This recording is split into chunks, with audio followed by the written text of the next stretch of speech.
കേരളത്തിന്റെ രാഷ്ട്രീയ ഭൂപടത്തിൽ തിരുവനന്തപുരം ജില്ലയിലെ നേമം മണ്ഡലം ഒരു കേവല നിയമസഭാ മണ്ഡലമല്ല, മറിച്ച് സംസ്ഥാന രാഷ്ട്രീയത്തിന്റെ ഗതിവിഗതികളെയും അടിയൊഴുക്കുകളെയും ഒരേ സമയം പ്രതിഫലിപ്പിക്കുകയും പരീക്ഷിക്കുകയും ചെയ്യുന്ന ഒരു പൊളിറ്റിക്കൽ ലാബോറട്ടറിയാണ്.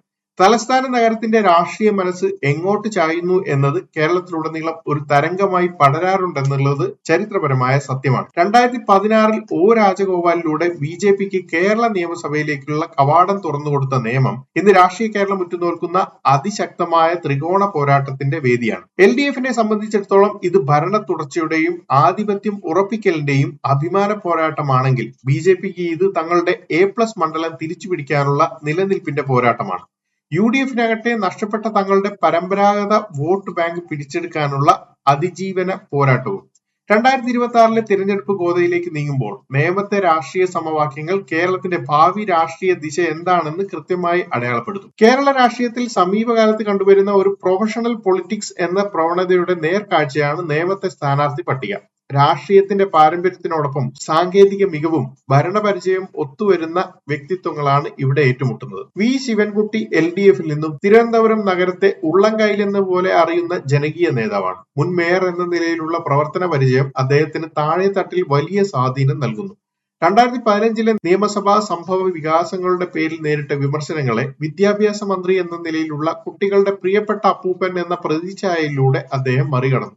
ഒരു സ്ട്രീറ്റ് ഫൈറ്ററിൽ നിന്ന് സൗമ്യനായ ഭരണാധികാരിയിലേക്കുള്ള ഈ വേഷപ്പകർച്ച വോട്ടർമാർക്കിടയിൽ അദ്ദേഹത്തിന് അനുകൂല തരംഗം ഉണ്ടാക്കുന്നു. രാജീവ് ചന്ദ്രശേഖരാവട്ടെ BJPയുടെ സംസ്ഥാന അധ്യക്ഷൻ കൂടിയായ ഇദ്ദേഹം ഒരു ടെക്നോക്രാറ്റ് ടു പൊളിറ്റീഷ്യൻ ഇമേജാണ് ഉയർത്തി കാണിക്കുന്നത്. കേന്ദ്രമന്ത്രി എന്ന നിലയിലുള്ള പരിചയ സമ്പത്തും പ്രൊഫഷണൽ സമീപനവുമാണ് അദ്ദേഹത്തിന്റെ കരുത്ത്. 2024 ലോക്സഭാ തെരഞ്ഞെടുപ്പിൽ നേമം അസംബ്ലി സെഗ്മെന്റിൽ മാത്രം 45.49 വോട്ട് വീതം നേടാൻ അദ്ദേഹത്തിന് സാധിച്ചു എന്നുള്ളത് LDF കേന്ദ്രങ്ങളെ ആശങ്കപ്പെടുത്തുന്ന ഘടകമാണ്. നഗരത്തിലെ മധ്യവർഗ വോട്ടർമാർക്കിടയിലും യുവാക്കൾക്കിടയിലുമുള്ള അദ്ദേഹത്തിന്റെ സ്വാധീനം നിർണായകമാണ്. KS ശബരിനാഥൻ UDFന്റെ MBA ബിരുദധാരിയും മുൻ MLAയുമായ ശബരിനാഥൻ UDFന്റെ യുവ തുറുപ്പുചീട്ടാണ്. പ്രൊഫഷണൽ മികവും മിതഭാഷിയുമായ രാഷ്ട്രീയക്കാരൻ എന്ന പ്രതിച്ഛായയും അദ്ദേഹത്തിന് നഗര വോട്ടർമാർക്കിടയിൽ സ്വീകാര്യത നൽകുന്നു. BJPയിലേക്ക് ചോർന്നു പോയ UDFന്റെ പരമ്പരാഗത വോട്ടുകൾ തിരിച്ചു പിടിക്കുക എന്ന ഭാരിച്ച ഉത്തരവാദിത്തമാണ് ഇദ്ദേഹത്തിനുള്ളത്. നേമത്തെ മത്സരത്തിൽ ഒരു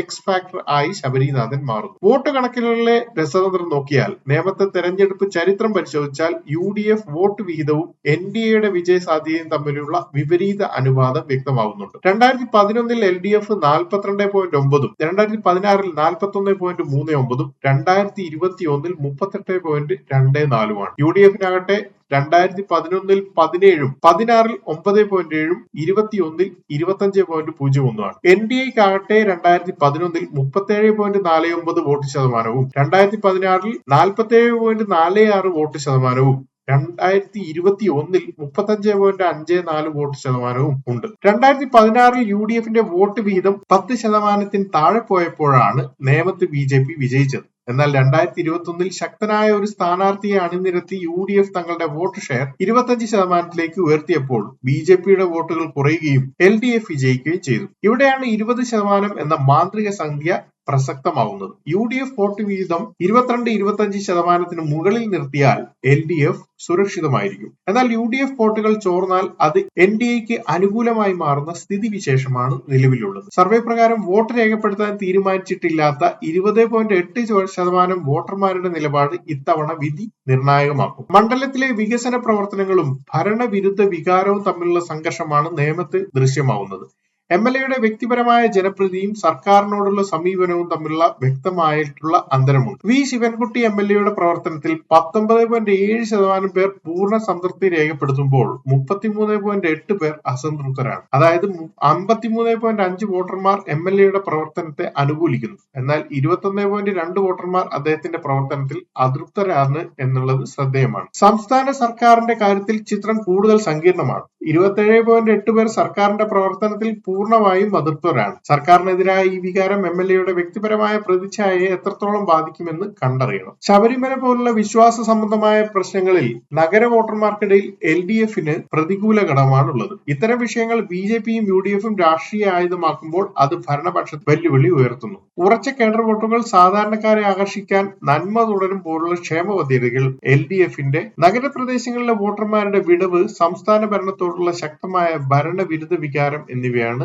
LDF-ന്റെ ദുർബലമാക്കുന്നത്. RSS-ന്റെ സുശക്തമായ സംഘടനാ ശൃംഖല, രാജീവ് ചന്ദ്രശേഖരന്റെ പ്രൊഫഷണൽ ടെക്നോക്രാറ്റിക് ഇമേജ്, 2024 മികച്ച പ്രകടനം എന്നിവയാണ് NDA-യുടെ ശക്തി. BJP വിരുദ്ധ വോട്ടുകൾ ഇതര മുന്നണികളിലേക്ക് കേന്ദ്രീകരിക്കപ്പെടാനുള്ള സാധ്യതയാണ് ദൗർബല്യം. എന്നാൽ UDF-ന്റെ ശക്തിയാവട്ടെ ന്യൂനപക്ഷ വോട്ടുകളുടെ ഏകീകരണത്തിനുള്ള സാധ്യതയാണ്. ശബരിനാഥൻ എന്ന യുവ സ്ഥാനാർത്ഥിയുടെ സ്വീകാര്യതയും ഉണ്ട്. താഴെത്തട്ടിലുള്ള സംഘടനാപരമായ വിള്ളലുകൾ, വോട്ടുകൾ ചോർന്നു പോകുന്നതിന് തടയാനുള്ള ശേഷിക്കുറവ് എന്നിവയൊക്കെയാണ് ദൗർബല്യങ്ങൾ. ഏതായാലും നേമത്തെ രാഷ്ട്രീയ സാഹചര്യം നിലവിൽ പ്രവചനാതീതമായ ഒരു ബാറ്റിൽ ഗ്രൗണ്ടിലാണ്. മൂന്ന് മുന്നണികൾക്കും വിജയ സാധ്യതയുള്ള ഒരു സമവാക്യമാണ് ഇവിടെ നിലനിൽക്കുന്നത്. 20.8 വരുന്ന തീരുമാനമെടുക്കാത്ത വോട്ടർമാരാണ് നേമത്തിന്റെ വിധി നിർണ്ണയിക്കുക. ഈ വിഭാഗം വോട്ടുകൾ 2021 വിജയ മാർജിനേക്കാൾ വളരെ വലുതാണ് എന്നതുകൊണ്ട് തന്നെ ഇഞ്ചോടിഞ്ച് പോരാട്ടം ഉറപ്പാണ്. UDF പിടിക്കുന്ന വോട്ടുകൾ കേരള രാഷ്ട്രീയത്തിന്റെ ചരിത്രം തിരുത്തിക്കുറിക്കും.